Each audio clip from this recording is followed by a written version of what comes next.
Hello, everyone, and welcome back to episode 205 of Salvaggio and Cratty. Here for you on another Wednesday night, 7 p.m. on the dot after a week off. Rested, recharged, back at it. Starting with Patriots, switching to baseball, and then going to Celtics and some hockey stuff. So yeah, feels good to be back. Things are slowly picking up, depending on the sport, I guess, but we're back. We're ready to go. And Ryan, how are you feeling? I'm feeling good. You're back in your old stomping grounds, it would appear, so that's kind of cool. A little bit of a throwback there. Rested and Yep. relaxed from the vacation, of course, last week for myself. And like you said, we are starting to get a little bit of, trickling of news here and there, more so Patriots and Red Sox, of course. But some Bruins rumors I saw that we have had over the last couple of days and some Celtics news. That's a little interesting, more so on the financial and the front office group than the players themselves, but I thought we could discuss that as well. Yep. Because there has been a discussion that's picked up about maybe who might be buying the team or who might be interested, depending on who you believe and who you hear from. Right, exactly. So we'll get right into it. Things have quieted down a little bit on the Matthew Judon front more and more. We didn't get to talk about it last week because of our week off. This is the one thing that sucked about the week off. Yeah, This broke right in the middle, I yeah, think, when or like 10 minutes into when we would have been on air. So that kind of sucks because as yeah, people know, that usually happens after we've yeah. been off air. So It's a that nice kind of stunk, change. but of It's a nice change, but in fitting fashion, it happens on the week off. So course, yep. that happened. We still don't have a Brandon Ayuk trade. I remember last time we talked about it, like we joked, like we usually do with stuff like this, like, oh, it'll happen at like midnight tonight. It still hasn't happened. Mhm. So hold your breath on that one. But I don't know. Maybe the Steelers screw this up and someone else comes in and gets him. But I wonder if this whole saga is souring some teams on Brandon Ayuk. But well, I guess we'll find out more details as the saga continues on. But Matthew Judon traded for a nice return to Atlanta. He had the choice between Atlanta and Chicago. He chose Atlanta. Um, who knows what for? Maybe thinks they're more of a contender. Maybe he wants to live in Atlanta. Maybe it's a combination of the two. Um, maybe we'll find out. He's kind of vocal. So Just a little bit, yeah. um, yeah, I mean, a lot of people were surprised by the third round pick, but realistically for the player, even with the age and the injury recency, it's fair a third round pick. But like in these types of scenarios, you usually don't get what you expect to be Mhm. fair. Like you get like a fifth round pick and you're cool with it. Patriots got a third, so that's a pretty nice piece for a team rebuilding still for next year's draft. And I think you got to be happy with this, especially because it clears the whole like snafu going on. Like they can just focus, Mhm. gives Keon White a chance to really step into a big role. Anyone else who's gonna contribute off the edge like Josh Uche, maybe Anthony Jennings here and there, and maybe some people that'll surprise us. Maybe some people that'll come out of the woodwork. They did bring in a number 9 from Grand Valley State who played the same position as Matt Judon. That's where Matt Judon went to school, and that was his number there. So maybe they're trying to literally get the next Matt I Judon, the guess kid named so, yeah.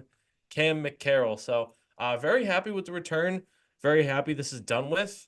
Mhm. Um, and yeah, like I've said my piece on Judon, like respect the guy at his core, but too much off the field like stuff like tweeting and poor recruiting efforts and complaining, reasonable or not complaints, but I'm just glad this isn't going to linger into the season and we can just kind of move on and the Patriots got a good return. Yeah, like we talked about a couple shows ago, this is something that I think you and I both agree with. You didn't really need with the first year head coach and a younger team. You didn't need this kind of dark cloud hanging over your head of, again, if the season were to, if he was still here, the season were to go on, maybe he gets a little bit more vocal and maybe some of the young players like we talked about before, maybe a Keon White, sees how they treated Judon when he's up for a contract. If things, aren't going his way, maybe, he sees, you know what I mean? So it stinks to see Judon go, but I'm with you. I'm 100% happy with the return. I was shocked they were able to get a third round pick for the exact reason you said. Usually, with a lot of these, these type of situations, teams know that okay, you're going to have to trade this guy eventually, so we're not going to give you anything for him because we know he's 1 foot out the door already, and you're probably going to want to move on. So, like you said, usually you see a fifth, a sixth round pick, maybe some conditions here and there on whatever the deal is. The fact they got a third round pick is awesome for it. I hope, I wish Judon the best in Atlanta. Like you said, I am interested to kind of know. Obviously, you'll never know why, because I'm sure he won't tell you. But it is interesting to see him kind of pick the Falcons, who to me, and I feel like most people probably are in more more so win now mode than the Bears are. Obviously, we know the Bears are rebuilding, but maybe that was something that would have enticed Judon. But I think he probably went with the better situation, the team that's probably closer. That division stinks too, as we know. So you got to think the Falcons with how they Oh, my retooled this fault, yeah. offseason. Now they bring in Judon to help that defense. They've got a pretty good chance to probably win that division or at least compete to win that division. So that's what he's probably thinking about too. But yeah, Yeah. I'm happy with the return. I don't know how people. The only negative is obviously you're losing a great player like Judon is. Yeah. But I think in this case, you said it as well. The positives kind of outweigh the negatives here. You get rid of Yeah. Take the draft capital. exactly. You take the draft capital. It's. I'm not going to say it's going to be a good pick because I don't think the Falcons are going to be terrible, but it's probably going to be a middle of the pack pick, which isn't the worst thing. You can maybe find something there. And then Trade again, ups and yeah, trades down do exist. This can yep. help you, maneuver on draft day Absolutely. or It's more before bullets in the draft gun day. for sure. Yep. And then like we said too, you get rid of a guy that, I'm not gonna say was a huge problem, but again, if this lingers on, maybe things could have gotten worse than, they were maybe pointing towards. So I'm fine with it. I did find it kind of interesting, and I texted you about this briefly because I found this interesting. I feel like you don't really see once a player gets traded, he has like a sit down interview with the old kind of like coverage team because in case people missed it, he sat down with NBC Sports Boston's Caleb Burton, I believe, on Sunday to talk about this trade. And like I texted you, one of the things that I wasn't like upset by it, I was just kind of confused by is he had this wasn't even in the interview with her. This was from a reporter from the Falcons, beat writer Mark Raimondi, I think, or Raimondi, talking about Matt Judon. He had an interesting comment about his contract situation. He said, quote, "The Falcons know nothing about me as a football player or as a man. They know my previous resume. I can't really demand or ask for anything I haven't worked for. I'm going to work for it." One side of that, I do like, obviously, that's kind of the right way to go about it. You don't really see a lot of superstars talk that way when it comes to their contract situation, wanting to work for it and, not demanding what, they think they're worth. But on the flip side of that, for me, I'm like, all right, why couldn't you have had this mindset with the Patriots? Like we talked about this a couple of shows ago. Like, you're coming off an injury. You're a huge question mark. So like I found that kind of interesting that once he leaves here, he kind of has that mindset or is a little more outspoken about that than he was here. I don't know. I might be looking into things too much. But I did find it kind of interesting that like, man, I kind of would have wished you would have had that mindset here because I feel like you'd probably still be a Patriot and be part of this defense and could obviously help out. But again, I'll Maybe he wish him the didn't best want at to. Atlanta. Maybe he didn't want a Hassan Reddick scenario where he would have to request a trade and the Patriots would have to, or the Jets would be like, no, we're not trading you. True. Yeah, that's a good Um, point. Part of it too is probably like, okay, like the Falcons are better, so I'm here now. So that Fair. probably Yep. goes into it. It's actually good that you mentioned the division because like 30 seconds before you did, I was like, this goes into like the return. Maybe the Falcons just don't give a shit. They're like, okay, we give up a third round pick. Like we should have won the Super Bowl realistically against the Patriots, and we haven't been able to get close to getting back since. So you're in a bad division. Why not just send a third round pick and see if even if this is a rental, if he helps you? Because like we've been talking whether it's around the draft or just in general about the Falcons needing edge rusher help for like 2 or 3 years now. For sure. Um, Yep.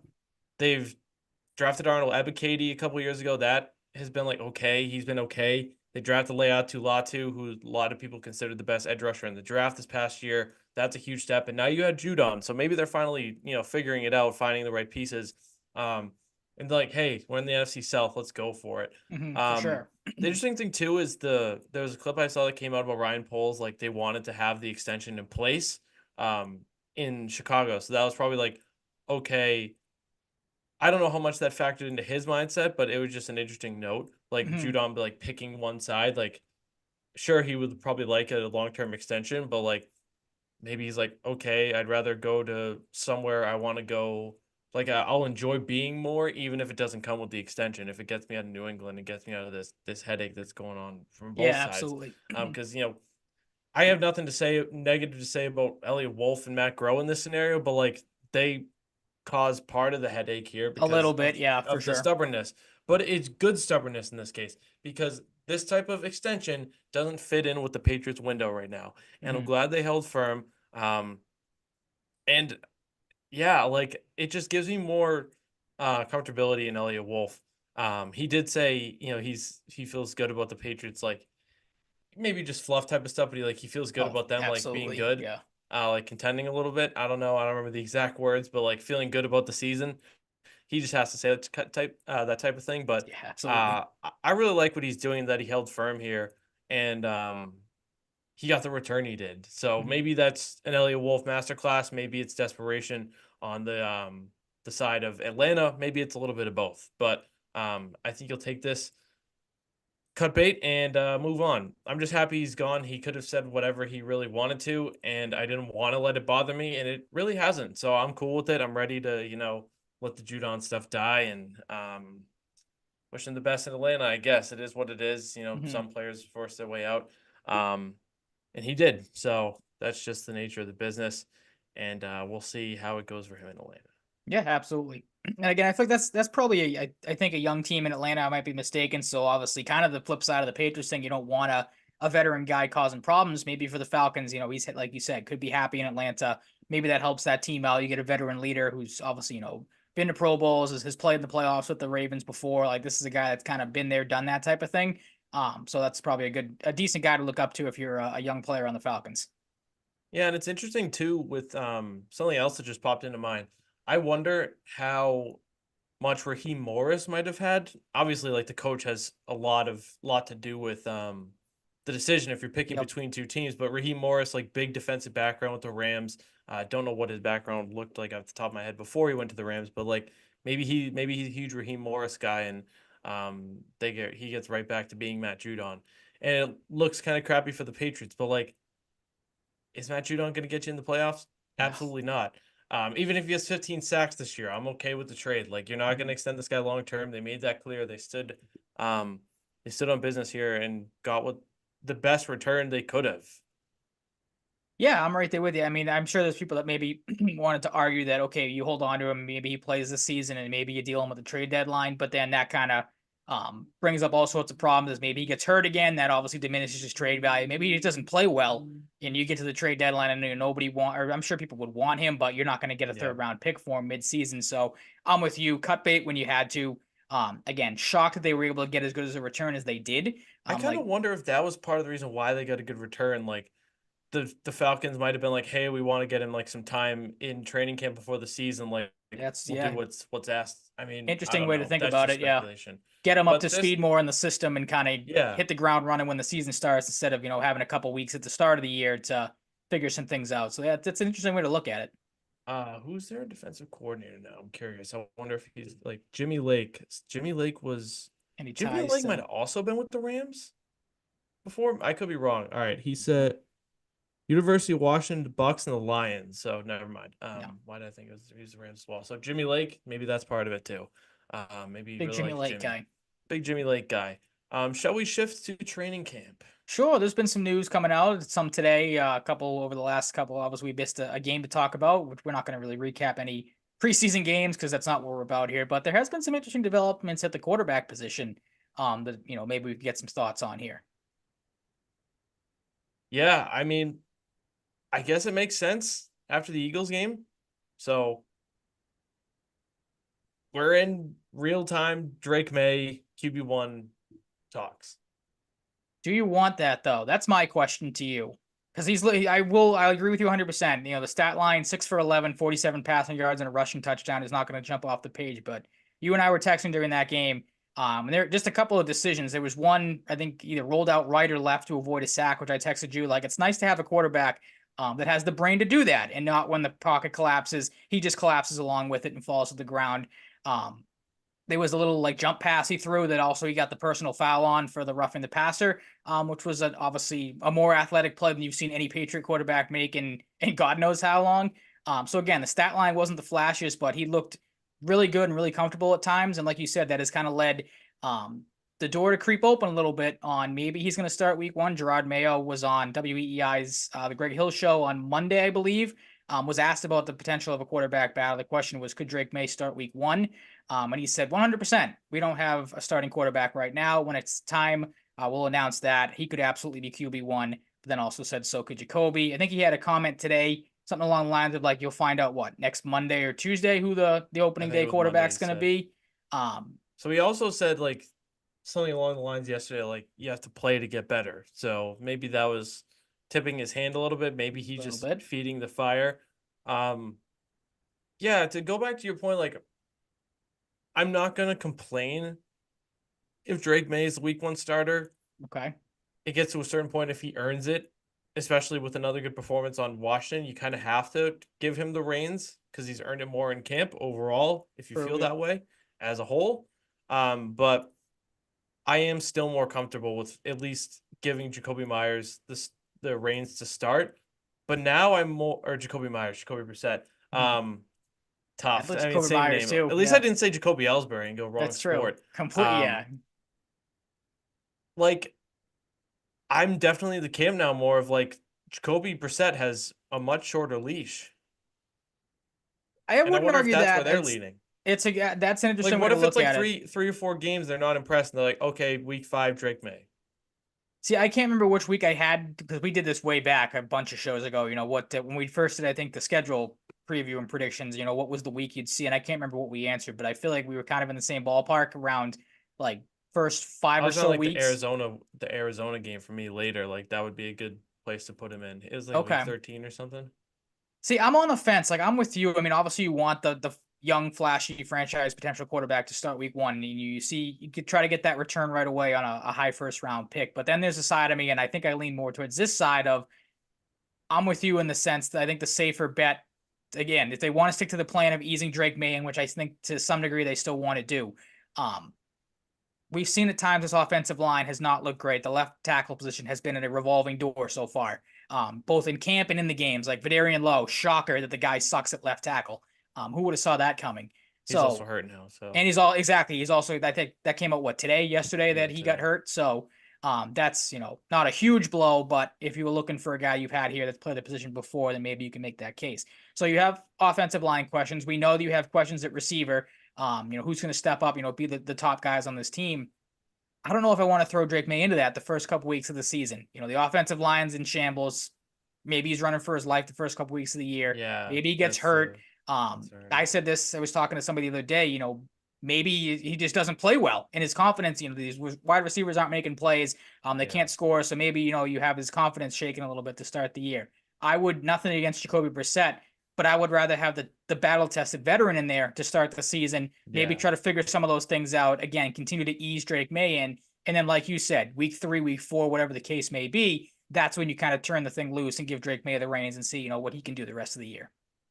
Yeah, and maybe they don't want to do it that early, regardless, unless Jacoby Brissett is just like an absolute abomination, which Complete, yeah, I don't disaster. see. Which There are the pros and cons here. Like like as goofy as it may sound to some fans, like learning on the sidelines as a 21-year-old rookie of game snaps and like talking through with coaches and like going over things on the sidelines and seeing how Jacoby Brissett specifically processes things. That's valuable.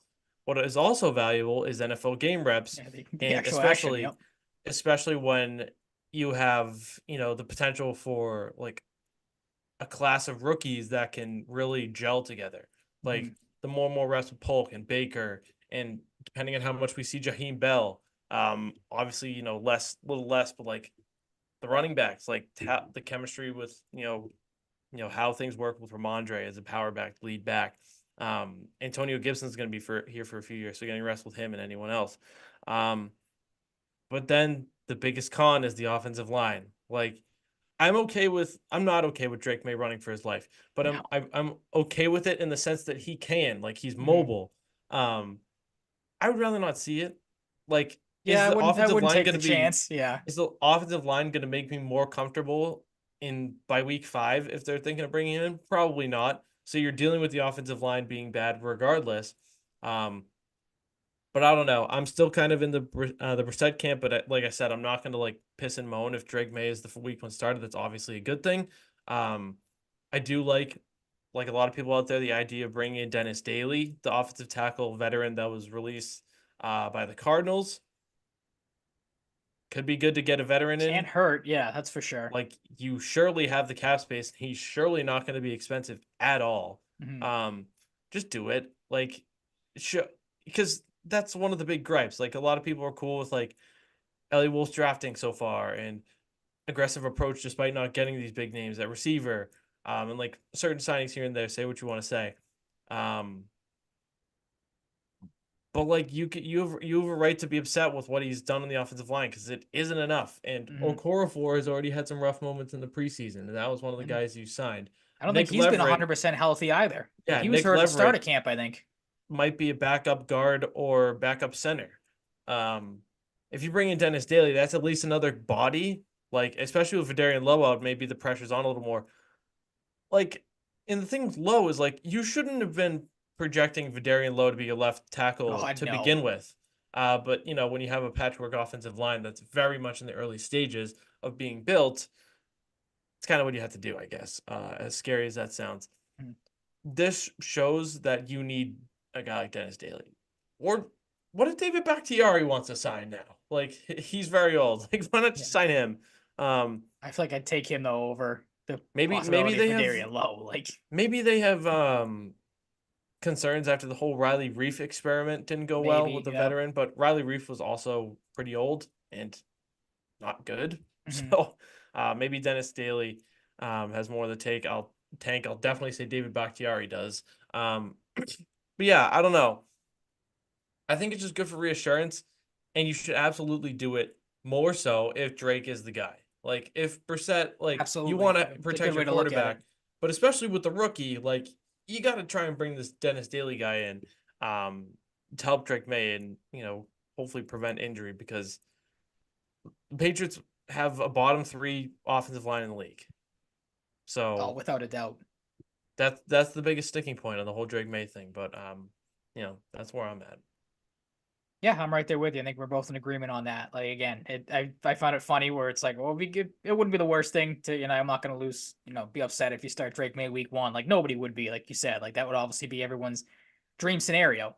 But again, I think the smarter and safer route right now is to stick with Brissett, like you said, though. Unless he just comes out and it's just complete and utter trash against the Commanders on Sunday night, then you're like, Yeah, all right, because like he wasn't great against Brissett revenge Philadelphia. game. Like Revenge maybe game. that's a good one. Good to think. Um, Yeah, so the thing like is too, like you also did commit 8 million and yeah, I think some exactly. additional guarantees to Jacoby Yep. Brissett. So like you don't want to, despite this not like this not being like a cap strap move Hmm. for your financial situation at this point, you do want to get some value out of Jacoby Brissett, don't you?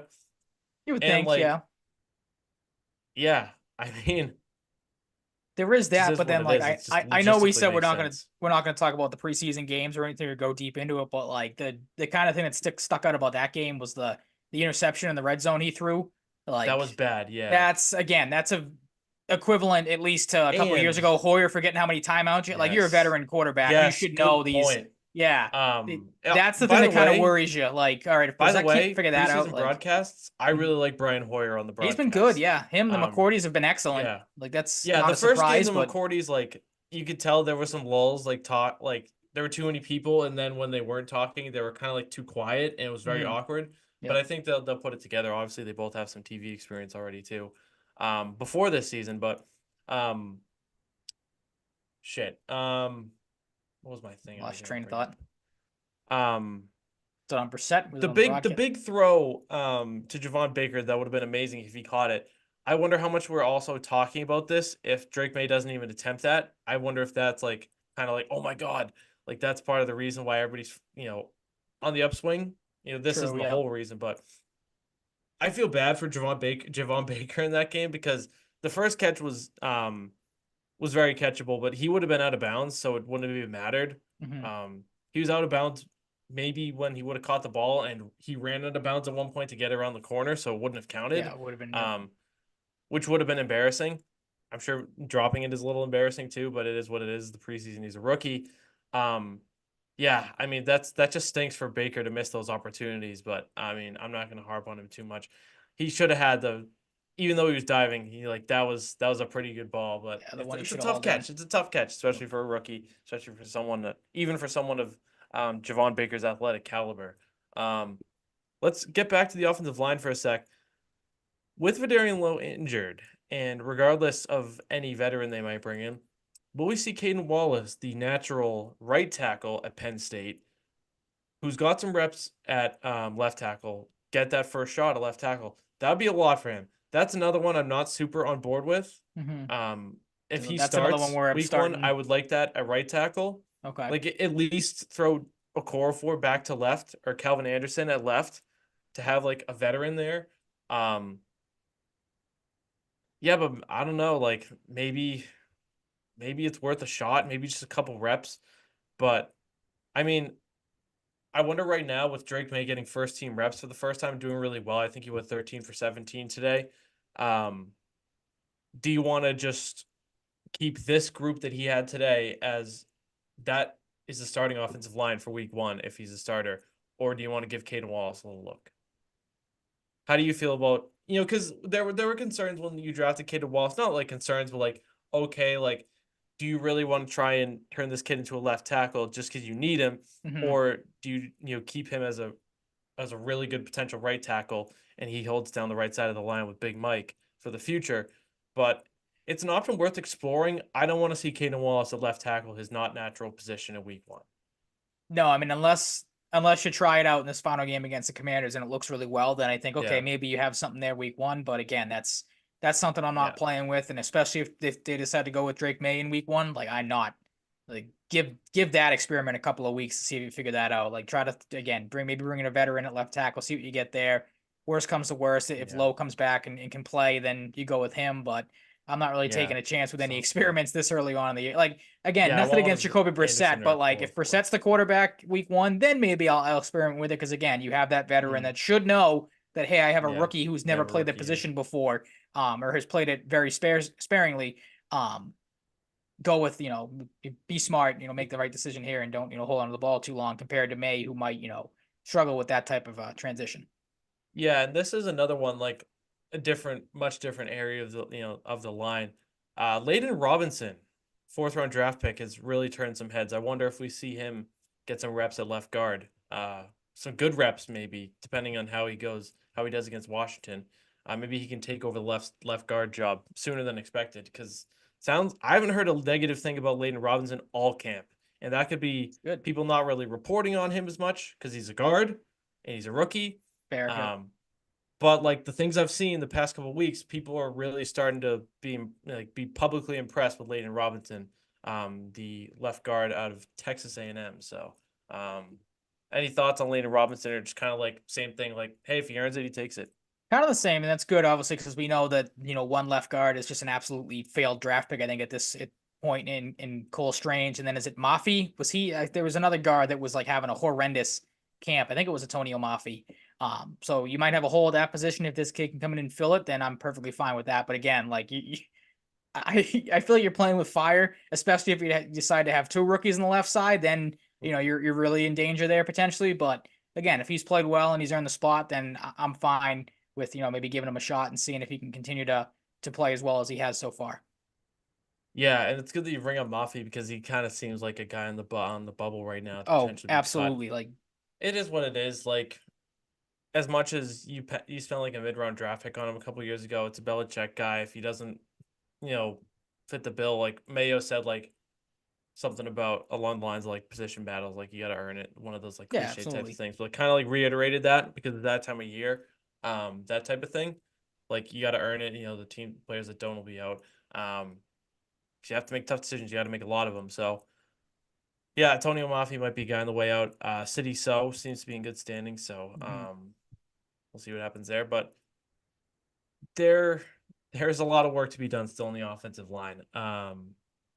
And looking at David Andrews in the Eagles game, he was just seeing some things. You could tell he was like, "Oh Yeah, yeah. God, It's a guy you feel bad for every year because maybe I'm I should have sure that retired. Maybe I should uh, have retired." No, yeah, I'm because kidding. I'm sure again they'll do it to him this year where you have a loss. He'll be the first poor SOB at the Yeah, podium answering all the questions. The guy will look all disheveled because he plays his ass off and gets beat up every yeah, game because he's a center. Like the guy can never seem to catch a break. right. With how the games have gone these last couple of years and just Right. everything in general. Mhm. Yeah, I mean, he's a beast. I Hmm. wouldn't even be surprised if he kept playing past this year, even though the retirement rumors have come out. Last year, how do you feel about Stephon Gilmore? Like, were you ever in the camp, like maybe earlier on, but like, would you have been like, Early okay, on like, for sure, I wanted yeah, but him he back lands on just to kind of. Minnesota. Um, of course, Minnesota had, they've needed corner the last couple of years. Also had a corner tragically die, Kyrie Jackson, a month ago. Mhm. Stephon Gilmore steps in and like, I guess that's something to be excited about for Minnesota because like you're Yeah. dealing with the whole JJ McCarthy news Yep. and Sam Darnold stepping in and Well, that was going to be my thought on it is, Sam Darnold's reaction to that horrible pick he threw like a week ago in camp was great. yeah, Um, that was going to be my, it's a tough time to be a Minnesota Vikings fan. I feel like it always is. Like, there's not, I can't really think of a good time to be a Minnesota Vikings fan. Not, no offense to them, but I feel like they're probably going through it and they know that because as soon as the McCarthy injury came out, I saw a lot of tweets like, oh, the Vikings are just cursed. Like, that franchise can't catch a break, or those fans can't catch a break. Um, Gilmore to them, yeah, that was going to be my kind of thought process is they're going to have to hang their hats probably on their defense now. Because you don't know what the quarterback play is going to look like. Justin Jefferson's obviously great, but you have Sam Darnold throwing the ball to him. Like, I don't know how that's going to look. Jordan Addison's a huge question mark, I feel like, this year, with potential legal problems. Although it doesn't seem like there really has been anything about his legal situation, so maybe he's going to come away from that unscathed. Of course, obviously have to wait and see on that. But as of right now, if you're the Vikings, like I said, you're probably going to have to hope your defense can maybe win you some games here, because I can't imagine that offense is going to be, at least to start the year, I can't imagine it's going to be, as high flying as we've seen it in the past. And like we talked about, it's a tough break for them because McCarthy had looked good in the preseason games, looked good in camp at times. To see him go down, that really sucks.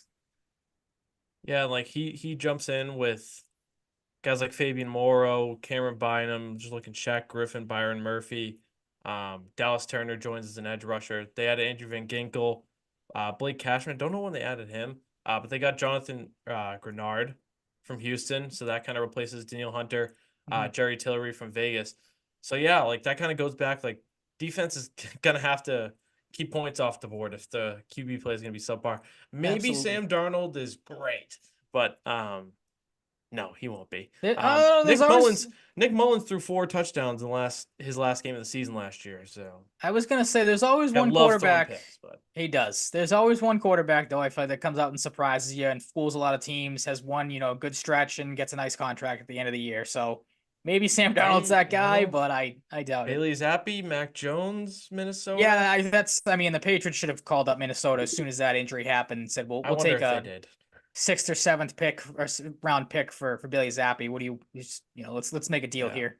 He went through waivers last year. They're not getting anything for True. Good Zappi. point. Yep. I always gotta remind myself of that. Like, nobody wanted him last year. No one's gonna give up anything of value for the guy now, which is why, like I Yeah. said, I feel like you should have.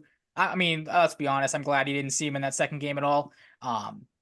But there's part of me that was like, I would have played him a little bit in these games to see if maybe there's a stupid team out there that's like, oh, we have an injury like the Vikings.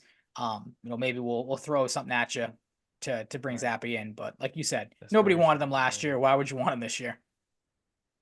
Exactly, man. Exactly. But we're getting closer. We're getting closer to football in general. Week 0 this weekend in college football. True.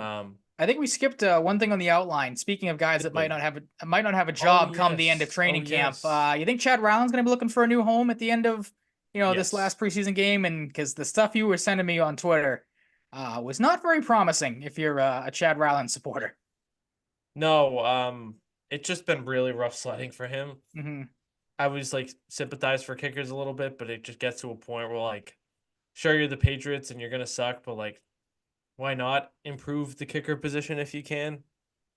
Do you want to though? Because I mean, if you remember, like the Patriots have Drake Maye because of Chad Ryland, so yeah, that's what I'm thinking too. Do you really want to cut bait with him? I don't know if Gerard Mayo is gonna want to have to deal with that. Probably not. No, God no. I mean, yeah, it feels like the end for Chad Ryland. There's never been anything in training camp that's like, oh my God, Chad Ryland, maybe he's gonna turn it around.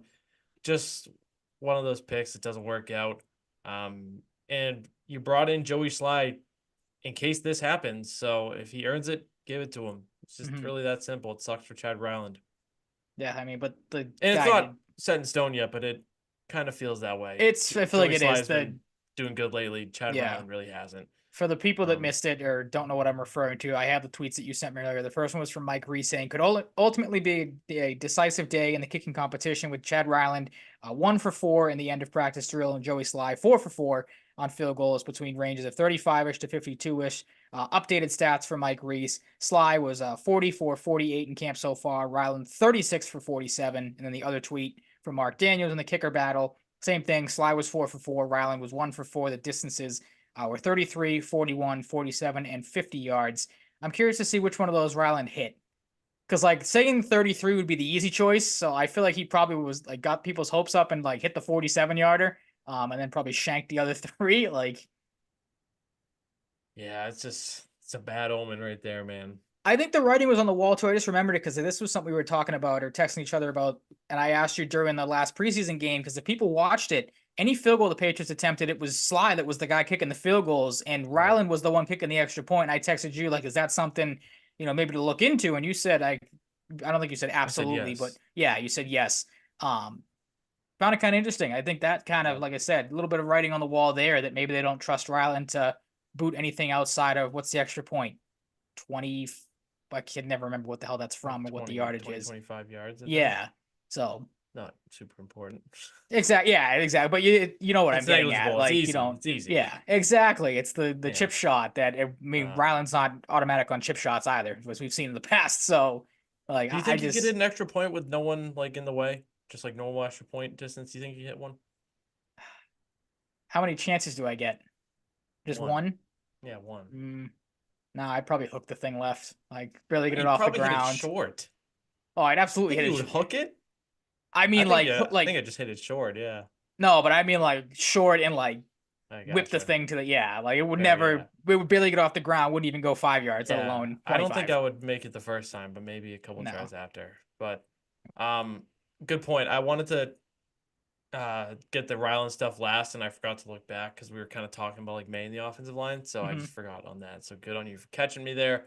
That's gonna wrap it up for Patriots. We'll see how things go on Sunday against the Commanders. We're closer and closer to the start of the season and football being back. So on to the Red Sox. We're just gonna do a check-in on the team. They took 2 of 3 from the Astros, and once 4.5 games out of the wild card. Where are they at now, Ryan? Do you know off the top of your head?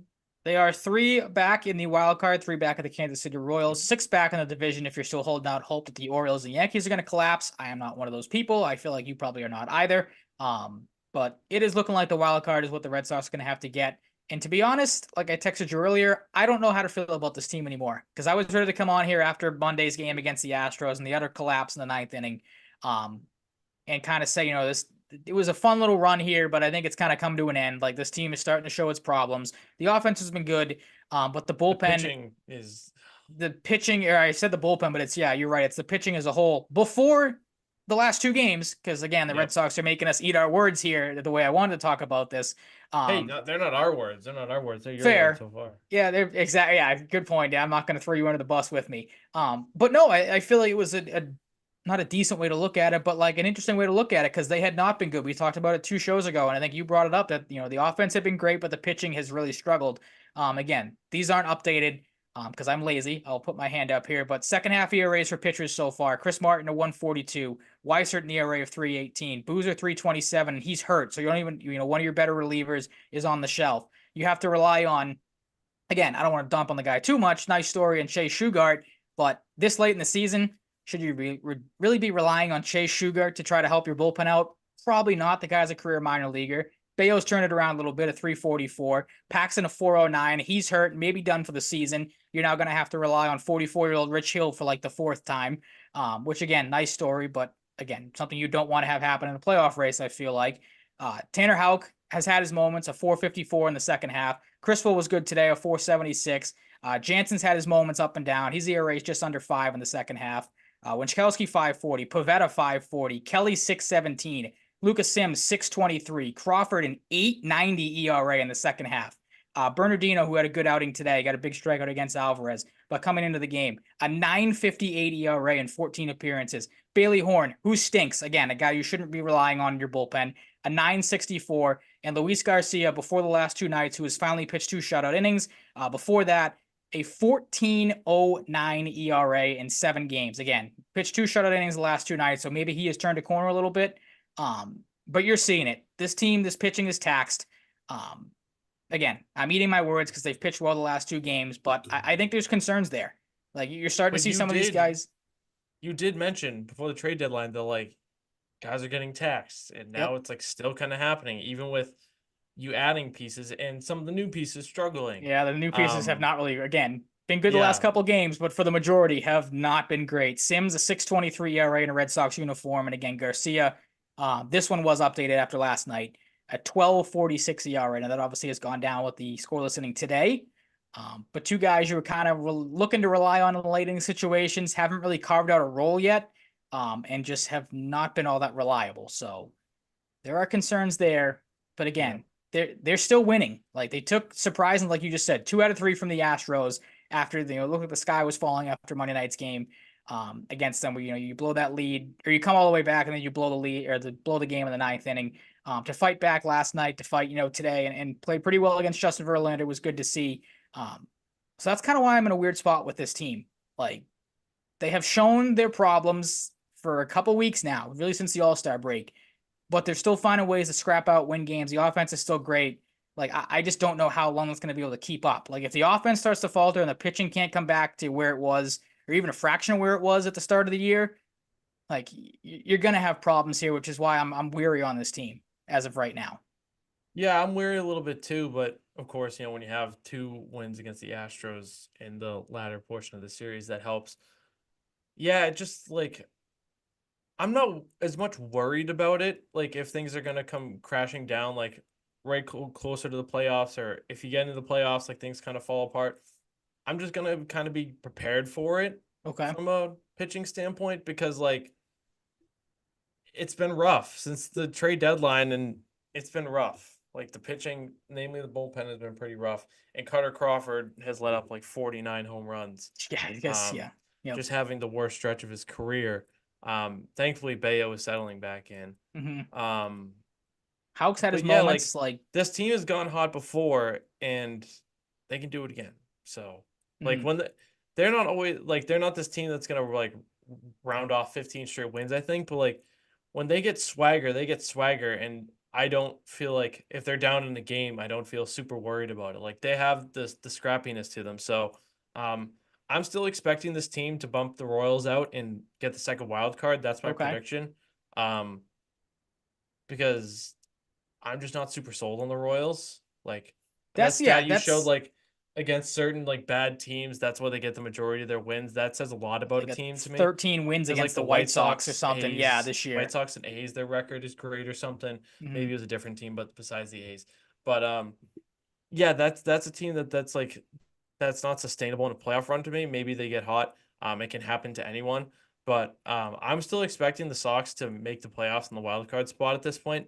I don't see a collapse big enough for the Yankees and Orioles to step into the top 3 there in the AL East. But I'm so confident. Like it helps having the Astros games to work with, and of course having an Astros game before today's show and having not being a night game helps. Yeah, absolutely. Um, Helps a lot. but Yep. they got it done.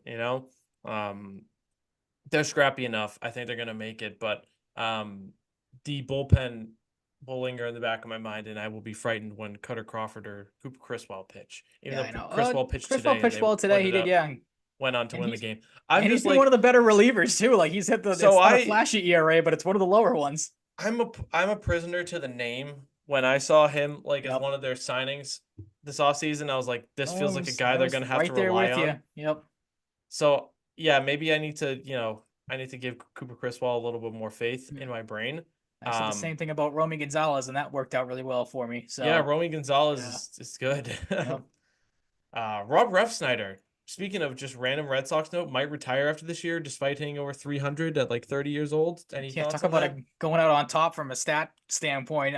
That's You another think he'd reason want to why, keep like, going? you would think so. And again, like the Red Sox have been the team that's kind of given him the most chance. Like I was having this conversation with my dad the other day because he said the same thing of like how, I can't remember the amount of teams. I think it's like 5 or 6 Ref Snyder's played for in his career. Yeah, it's Um, been around, yeah. he kind of asked it. He goes, "How is no other team giving this guy like the guy goes out there every day? He's picking up at least 1 or 2 hits. Is playing really well night in and night out.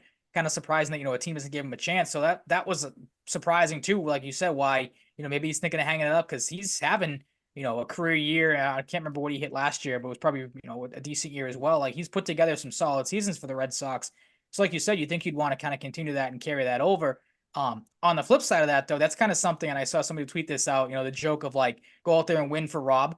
Um, I feel like that's right. Like, that's something that should energize this Red Sox team. If he wants to retire at the end of the year, like maybe give him, a veteran, one kind of last hurrah type of postseason run. And you said, they're playing with a swagger. That's kind of where I'm at. Like, I want to Oh, he's I'm 33. Okay, never mind. I thought he was so 30. he's still not really that. That's 33 is not that old for baseball Yeah.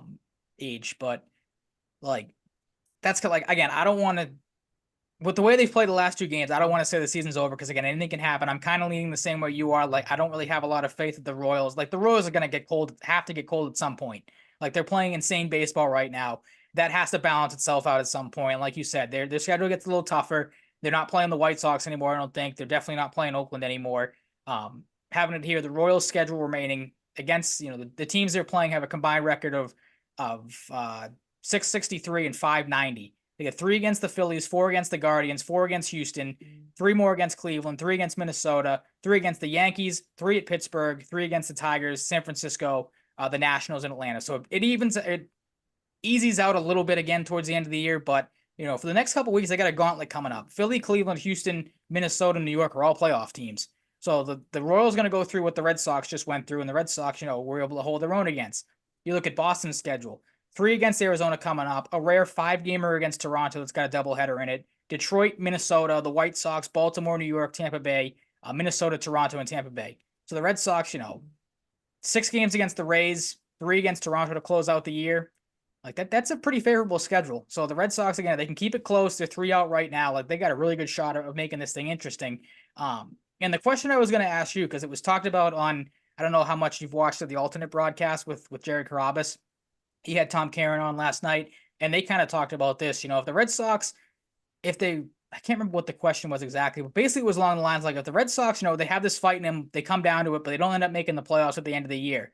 Like, do you consider that a disappointment? And Tom Caron was kind of like, not really, because if you look at what this team was projected to do at the start of the year, and a lot of people kind of shared the same mindset he did of like, all you want out of this team is competitive games in August and September. Be in the race, see if you can get hot, and maybe make a little bit of a run late. That's where he kind of was at of like, I'm happy with how this team is played right now because they're giving you games to watch this late in the season. Um, so I know I'm rambling here, kind of feel the same way he does. Like, sure, you'll be a little Same here. depressed if they don't make the playoffs, but like, it's not a, loss of a season or a huge failure if they don't and they end up coming up short. Because again, they are playing competitive games and some of these young guys are getting the experience of, being in these late races. And that's obviously going to help moving forward for the young guys like the Durans and the Bayos, and the Houks and such. Yeah, I'm absolutely in the same camp. And yeah, like I think you'd be overthinking it a little bit because, like, sure, you want postseason baseball. If you don't get it, you don't get it. That's okay to be upset about. But like, they are outperforming expectations. And something I was gonna talk about with like Christian Campbell being promoted, like the wave of like next level talent is It's coming and it's coming coming fast. fast. Yeah, absolutely. Roman Anthony went like 4 for 5, I think, with like 3 RBIs, hit a home run Yep. yesterday. Christian Campbell had like 2 or 3 hits. Might have been his debut yesterday. Is Mayer hurt? I thought I heard Mayer might be hurt right now. He I was don't know if hurt that's the case. I could be before wrong. unless he got hurt again, because I know he was hurt leading up No, to his call up, and then he got I might be healthy, and then misremembering. Yeah, might be before the call up. Kyle okay. Teal's up. Like, I'm not saying all 4 of these guys are going to be in the majors, but like at the very least, I'm expecting Mayer and Anthony to get MLB games, potentially a good amount next year. Oh, And absolutely. like, Wouldn't so you surprise me if you have this Mayer keeps core. going. Maybe you get him at the end of this year.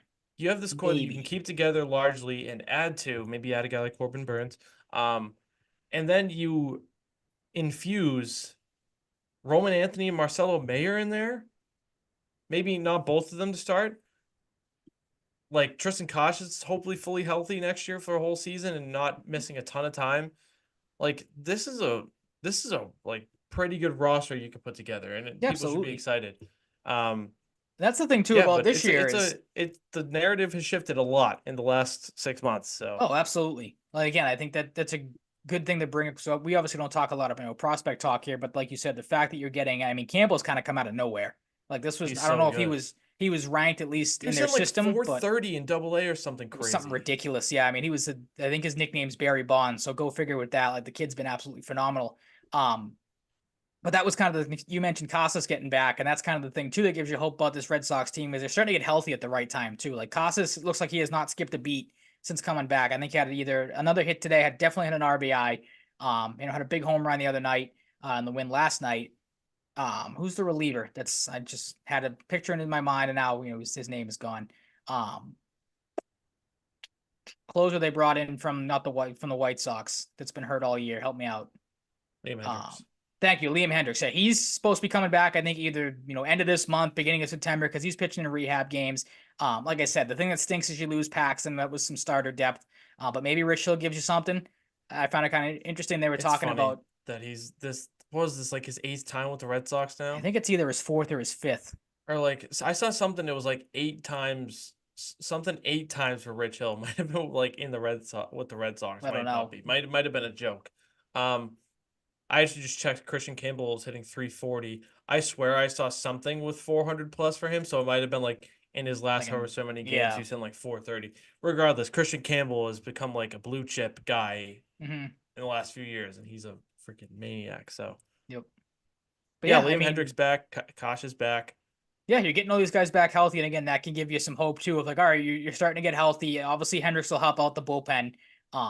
Again, can't be worse than what they had been getting at times. So you bring him back, that maybe solidifies some roles here. Casas obviously can hold down first base. The thing that stinks is obviously you lose Dom Smith, and the vibes take a little bit of a hit there. Yeah.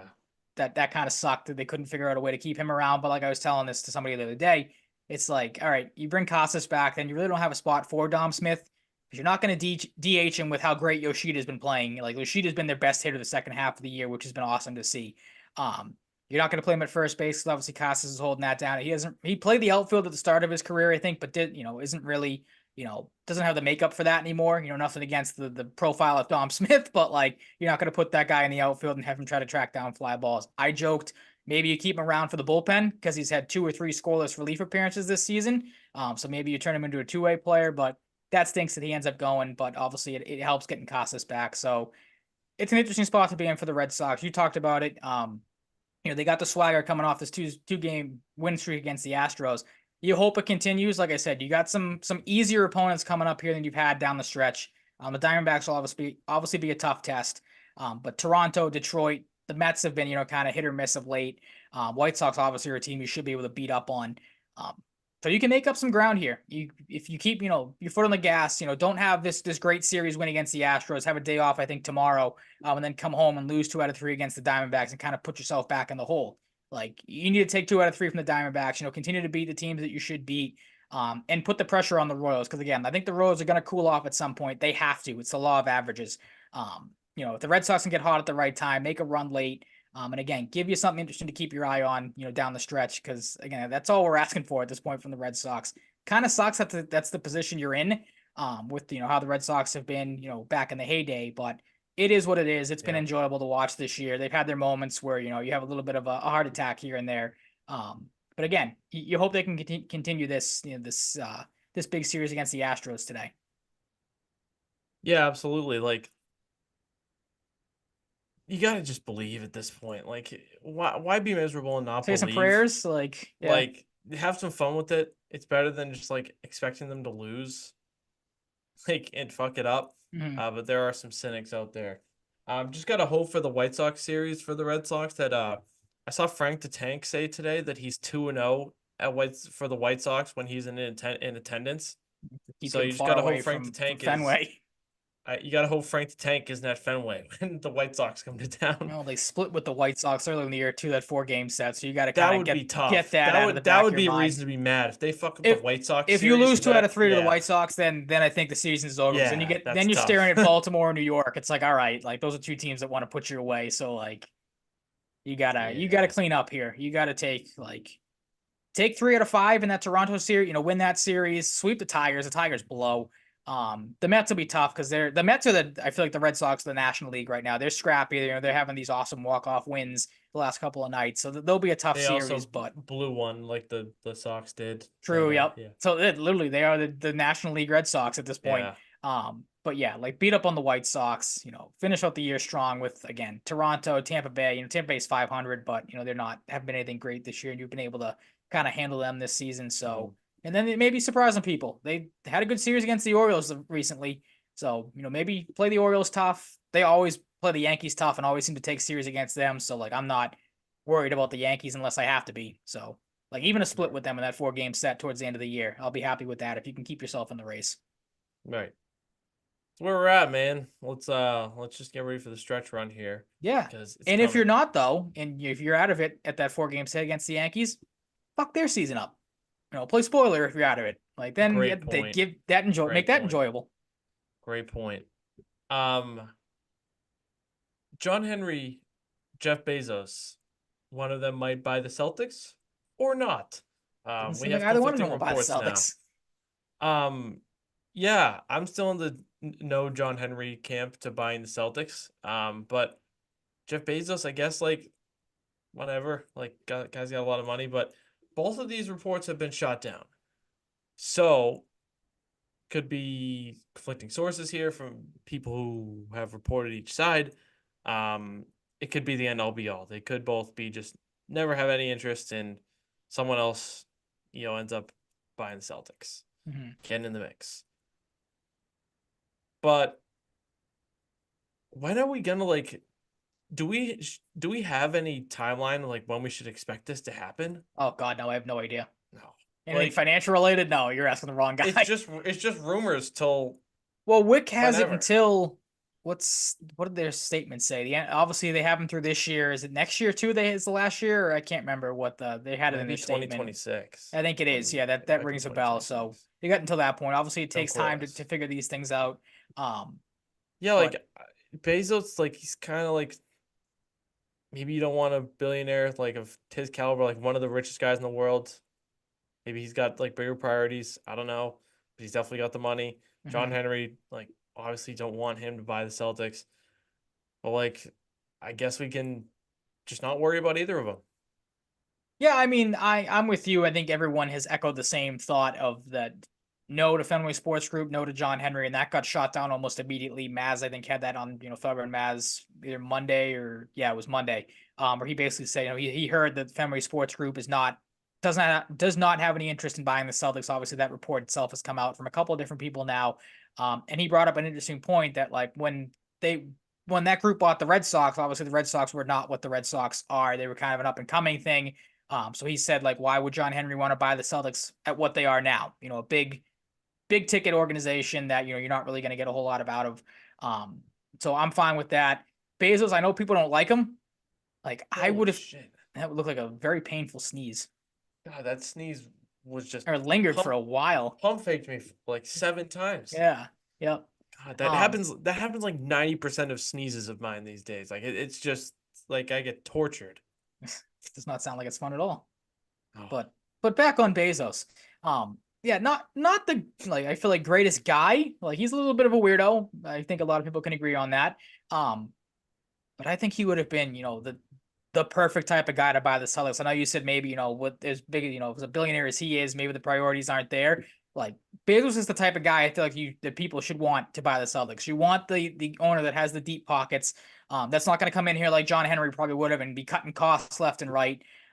And maybe moving guys out of here because he doesn't want to pay all these taxes. Like Bezos, I feel like wouldn't have cared. Like he's got all the money in the world. That absolutely would have been the guy that you had the report.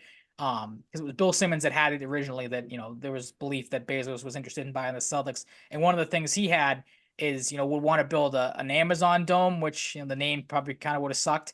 that But does wanted suck. yeah, but wanted to build an Amazon dome somewhere in Boston, which would have been the new state of the art arena for the Celtics for concert stuff like that. That would have been cool. Like I know everyone loves the Garden, but I know there's some people that kind of have gripes with the Celtics splitting time with the Bruins at the Garden. Like to see a new state of the art just Celtics arena go up, I think would have probably been pretty cool to see that kind of come into its own.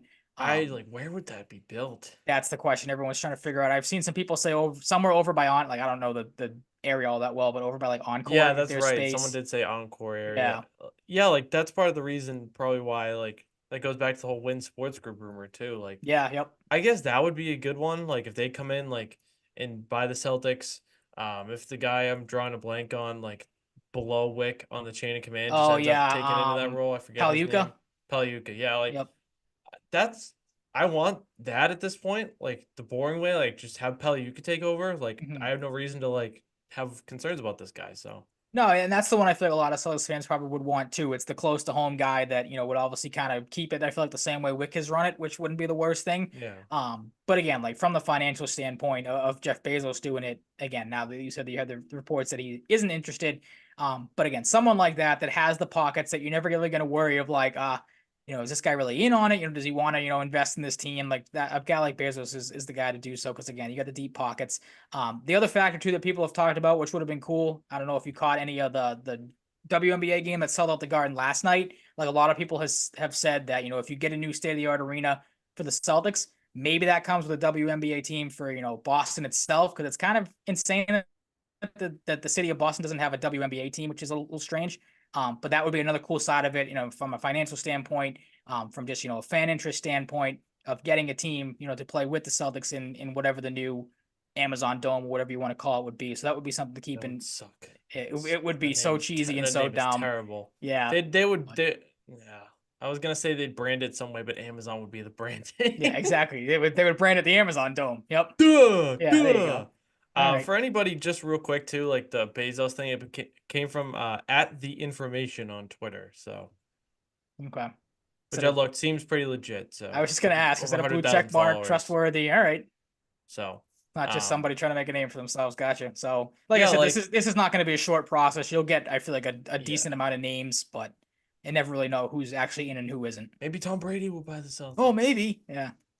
You imagine? Yeah, but it's just kind of like that would be fucked.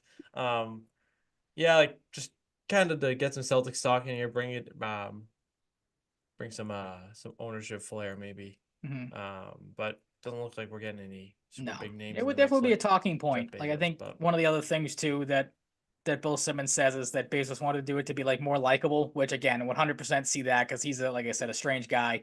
Yeah. Would probably would need a little bit of Zuckerberg bought the Celtics. Oh god, that'd be horrible. That'd be weird. That'd be weird. The guy wouldn't know. I don't think he's that guy kind knows of becoming basketball, like less let weird. alone. It seems maybe he's trying to like for public appearances, but like he's kind of become like a little less weird. It seems like maybe he's if you think starting to figure it out. Maybe he's gonna take off the skin suit. I don't know. He's not trying to fight Elon Musk anymore. Nah, I don't think so. That dream dead. Yeah, I don't know, man. But that's about it for basketball. We do finally have hockey talk. What we don't have is a Swayman deal. It's gonna take time. We're gonna reiterate it. We have seen some RFA deals, like big names, start to happen. We did see some RFAs get offer sheeted too. Before that, Sean Hutchin of the Fourth Period reported that the Bruins are considering putting together PTOs for Blake Wheeler and Kayler Yamamoto. I am out on a no on Blake Wheeler, 100%, and a Kayler Yamamoto no from me. I do not want either of these guys in the Bruins, and I'll tell you why. Blake Wheeler fucked up his leg pretty bad last year. He is already old and slow and less productive than he used to be. There was a whole snafu that led to his departure from Winnipeg as well. You already got rid of the guy once, too. No, thank you. Give me Fabian Lysell. Give me Georgi Merkulov. Give me Morgan Geekie. Give me Justin Brazeau on the second line before. And I like Justin Brazeau. That's not a chirp. I really like Justin Brazeau. But just throwing options out there. Hate the idea of Blake Wheeler. Really do. But it is a PTO. But like, I'd rather have that guy not taking away reps in training camp from rookies and any other player on the team. Kayler Yamamoto is small and inconsistent and pretty insignificant. Doesn't really fit their style, yeah. Don't want Kayler Yamamoto. I think they've had interest in trading for him in the past. So maybe that's part of it. Do not want him. If they are comfortable with him, having a short leash and being a 13th forward sometimes, sure. No, I'd rather see Fabian Lysell. No, don't want it. Not going to be as upset about Yamamoto if that happens. No, thank you. Any thoughts from you, Ryan? I mean, it stands out to me. The Wheeler move just screams like, hey, we got successful last year with Danton Heinen on a PTO. Let's try to do it again with a former Bruin and see if we can in strike gold and, catch a shooting star. The thing is, Danton Heinen is good at hockey. Blake Wheeler is not, and he's much older. Also younger, has more ability at this point in his career. Like, how old's Yamamoto? He's not on the young side, but obviously younger than Wheeler, right? 2016 draft pick, I think. So he's like a year younger than DeBrusque, probably, maybe 2017. Okay. It's interesting you bring up because like I'm out on both guys too, right there with you. I think Yamamoto's he's 26 on September 29th.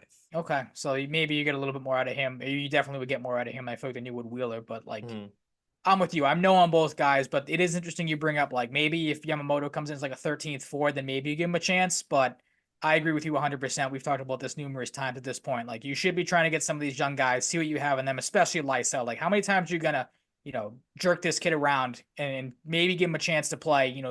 Think that he has a chance to make this team. And then bring in, a veteran guy that's maybe past his prime and say, okay, go rot in Providence. We'll call you up if we need a couple of, games out of you here and there. You've talked about it before. The kid already seems like he's pissed off when that kind of stuff happens and has a little bit of an edge to him with stuff like that. So why would you play with that again? Merkulov, we talked about him. You gave him what, a fourth line chance last year, 1 or 2 games when he should Little be up. third line. Yeah. Little third line too. But didn't But last again, long. but not where he, like you've said it before, not where he should be playing. Like you want to put this kid, higher up, see what he can do with some skill guys. So give one of those two guys a chance in your top six or just on the team in general, instead of, the corpse of Blake Wheeler and whatever Yamamoto can give you. Yeah, like there's not enough offensive potential for me to take on God, no. Yamamoto. Like he got bought out too. Like he got bought out by the Oilers. Like, and I I don't feel even think he like was making much money. I feel Let's like see. in any sport, like a buyout candidate, like you're pretty much like I feel like doomed. Your career might be on life He had support if you're getting bought 16. out at He this played a point, lot of bottom six to my especially if you're memory last year. 26. Mm-hmm. 16 points and a -9 on Seattle last year. He's 5'8", 153 pounds, according Yeah, I'm out.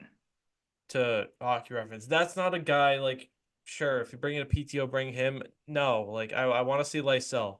Lysell was widely regarded as a top 10 talent in that draft, and he fell to you at 21. Get some value out of that. Make other teams hate it potentially. Um, really don't like those. Haven't seen any follow-ups though, so maybe It's a that's a positive. rumor that like maybe it's true and the Bruins just don't do it. Maybe it just doesn't happen. I don't know. It is what it is. Let's catch up on some other stuff. We had a double offer sheet. Dylan Holloway and Philip Broberg are now members of the St. Louis Blues for the next 2 years. Successful offer sheets. 2 years, 4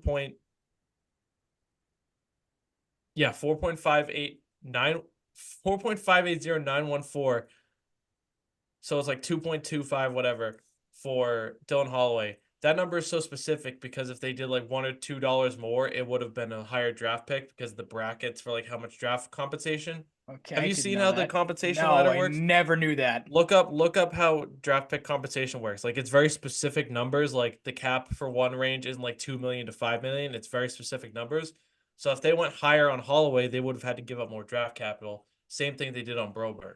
Um, so Broberg is 2 years, 9.161834. So you're paying Broberg like 4.5-ish million a year. Given the Blues and like Torrey Krug potentially not playing this year, Philip Broberg for a guy that wanted out of Edmonton and got more playing time as the playoffs went along, he could legit play Pretty top solid. pairing Yeah. for St. Louis. So like he's probably thrilled. Whether Krug is there or not, like they might want to give Krug a little bit of an easier role. Nick Leddy sucks. So does Scott Perunovich is very Put it unproven. lightly. Like we're just talking left-handed guys on that team. So if I'm St. Louis, I'm giving Philip Broberg the chance in the top pairing. And they win the offer sheets. The Blues and the Penguins on the day of made a swap of picks so St. Louis could get their own second rounder back. They had originally sent the second rounder to dump Kevin Hayes' contract to Pittsburgh. They get their own second round pick back along with a 2025 fifth property of Pittsburgh for a 2026 second. That is their own, St. Louis's. And then they get 2025 third that is property of Ottawa. Apparently the Blues were one of 3 teams prepared to offer Broberg an offer sheet. Curious to find out if we will find out who the other teams were. And then like they get like a handshake like, hey, sorry we had to do this trade. And send 2024, 2023 draft pick Paul Fisher, who might play for Team USA in the World Juniors this year. Not a bad defensive prospect. Believe he's going the college route. And a 2028 third to Edmonton for future consideration. So like it's kind of like, hey, like sorry we did this. Have a prospect and a pick. Mm-hmm. It is what it is. Like it's pretty cool to see a double offer sheet one. The Oilers made moves to free up space, and it didn't matter. Maybe this was just like a little bit independent of those things, and they just wanted to fill some space.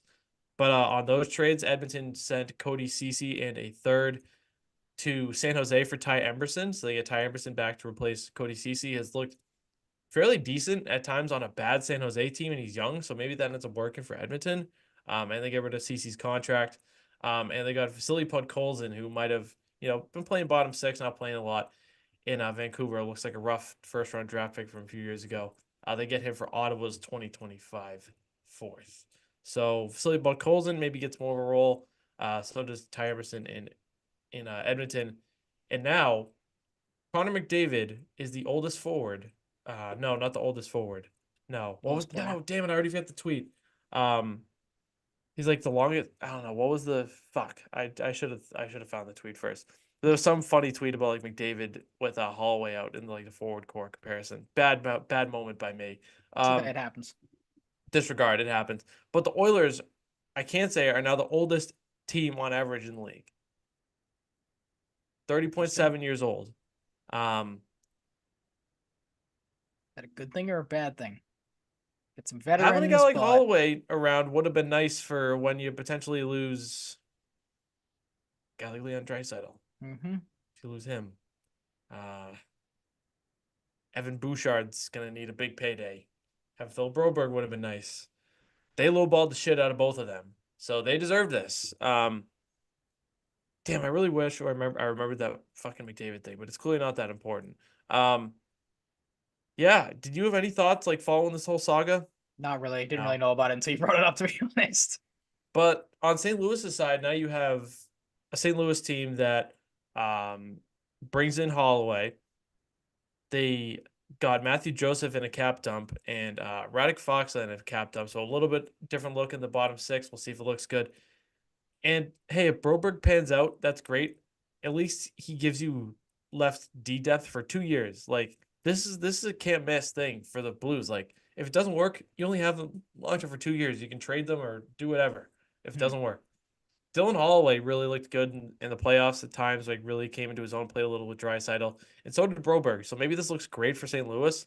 Um, and yeah, that's it. Like double offer sheet, they win. We'll see how it affects Edmonton this year because Vasily Podkolzin is not going to provide the offense that Holloway did, and Broberg might just be a little bit better than Ty Emberson. So, and you had to give up Cody Ceci, which might be a good thing.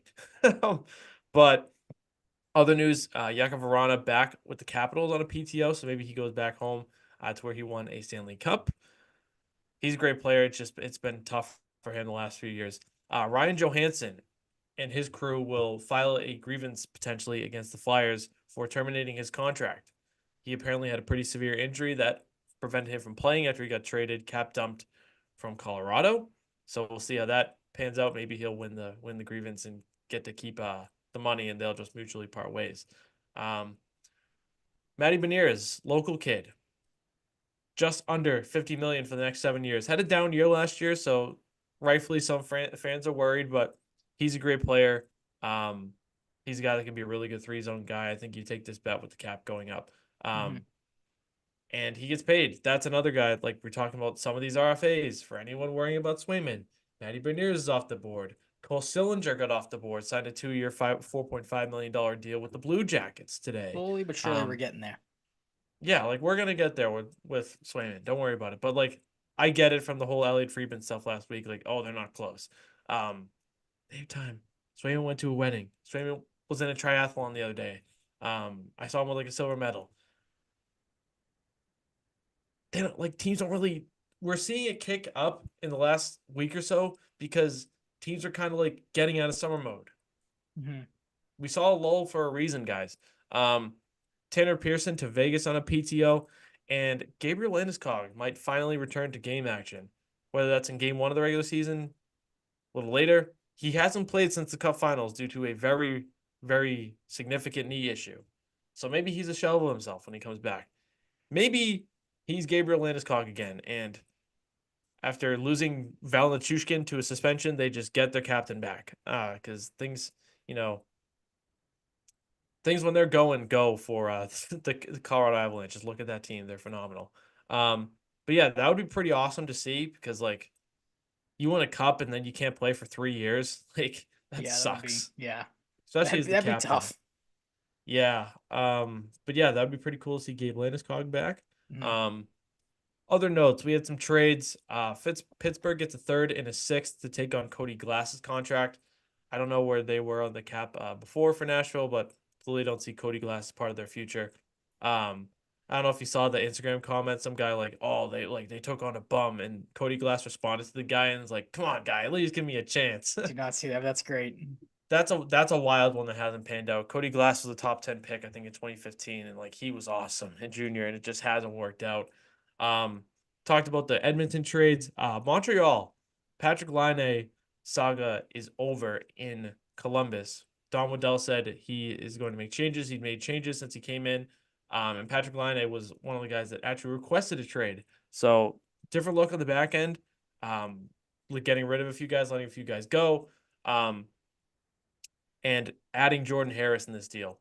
So Montreal gets a 2026 second along with Line A to take on the 8.7 million he makes for the next 2 years.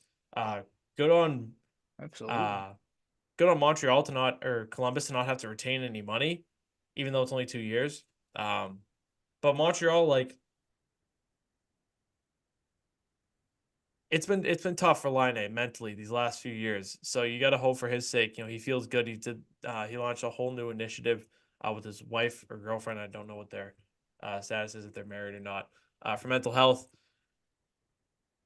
Montreal is a pretty raucous fan base, so I hope he does well there and handles it. Mhm. Because there's a lot of pressure, but he seems ready for it. He's like, I don't want to go back to be like a 20 goal scorer. I think somebody said he's like, I want to score 30 or 40 next year. Patrick Laine in his more complete recent seasons has been just under a point per game player, and he scored 40 goals before. Solid, yeah. So this could work really well for Montreal. Is this getting them in the playoffs? No, I don't think it's close. Luckily for them, they have an excellent prospect core, so maybe in a year to 3 years they'll be great. But it's not going to get them in the playoffs this year. But Jordan Harris, excellent in Northeastern, excellent rookie season with Montreal. I think he can step in really well. For Columbus, that's a plus add on defense. You'll take that given the fact that you're trading a guy that's disgruntled and wants out that can score 40 goals. You'll take a good defenseman back, I guess. Funny thing is, Jordan Harris was one of the guys that spoke up about Ivan Provorov and the whole pride thing a couple years ago, Mhm. and now they're teammates.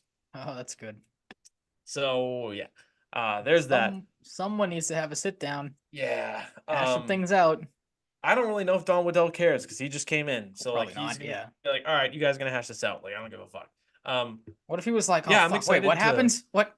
Oh my god, what do I? Oh Why did I do no, this?" that would Yeah. be tough. That Imagine. would be Yeah. tough. I Yep. didn't even think about it that way, but Jordan Harris is good, so that's good for Columbus. They've retooled that defense a little bit this year, and I think it's gonna be good. Unfortunately for him, he might have to play with Eric Branson, who stinks.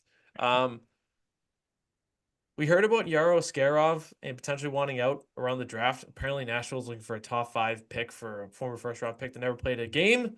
But Yaro Skarov Tough is widely ask. considered the top goalie prospect in the world for a reason.